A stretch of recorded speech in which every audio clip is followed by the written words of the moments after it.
In the desolate expanse of the Arlenwood Mountains, the Silverthorne Hotel had long stood as a relic of grandeur and mystery. Once a beacon for the elite, its reputation had faded into whispers of a bygone era. Yet for those seeking an escape from their mundane lives, the allure of its isolation and enigmatic charm was irresistible.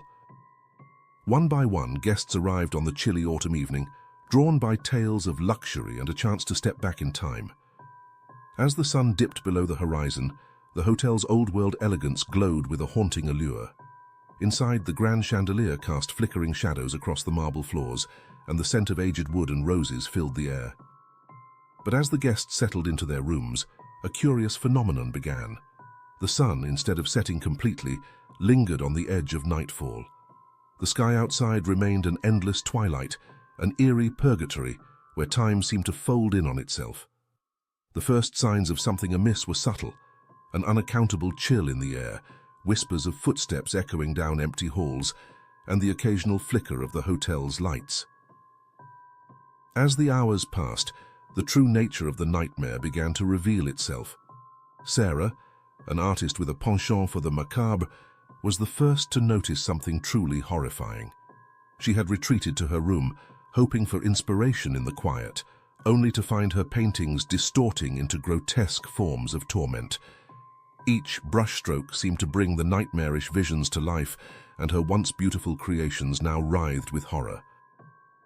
Elsewhere, Jonathan, a historian fascinated by occult lore, found himself drawn to a forgotten library, deep within the hotel's labyrinthine corridors.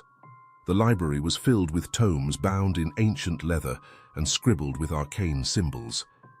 As he leafed through the books, he began to piece together a chilling narrative of a curse that bound the hotel to an eternal night. In the hotel's grand dining hall, where a sumptuous feast had been laid out, the guests gathered, their confusion and fear growing.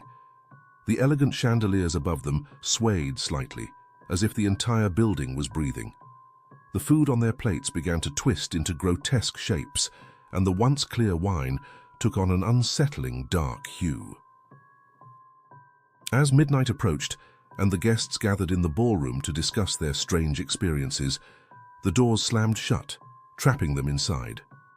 The ballroom's mirrors distorted their reflections into monstrous visages, and the walls seemed to close in, twisting into a maze of dark passages.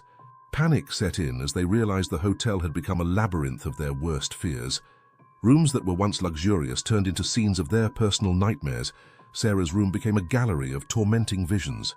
Jonathan's library transformed into a chamber of ancient, whispering shadows.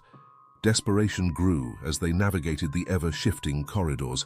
They encountered nightmarish creatures that seemed to be manifestations of their deepest fears. Some tried to find solace in the hotel's once beautiful gardens, but even there the twisted flora seemed to writhe and groan, trapping them further in their terror. Amid the chaos, Jonathan discovered an ancient ritual in one of the occult tomes. It spoke of a dark force bound to the hotel, a spirit trapped between worlds, feeding off the fears and despair of its guests. To break the curse, the spirit had to be confronted and released.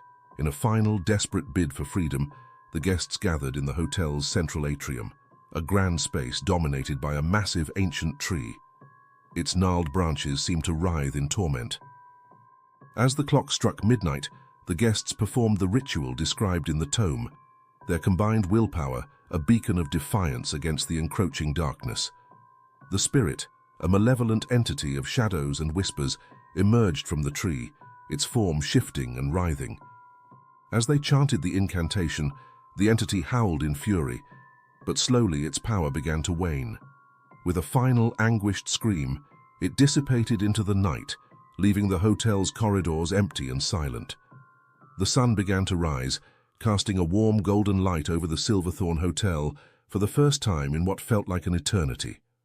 The guests, exhausted but free, emerged from the labyrinthine horrors, each carrying the scars of their ordeal, but also a profound sense of relief. The Silverthorne Hotel, its curse broken, stood silent once more, a monument to the terror that had lurked within its walls. And though it might someday welcome new guests seeking its enigmatic charm, those who had faced its darkest hour would always remember the night they spent in the eternal dusk.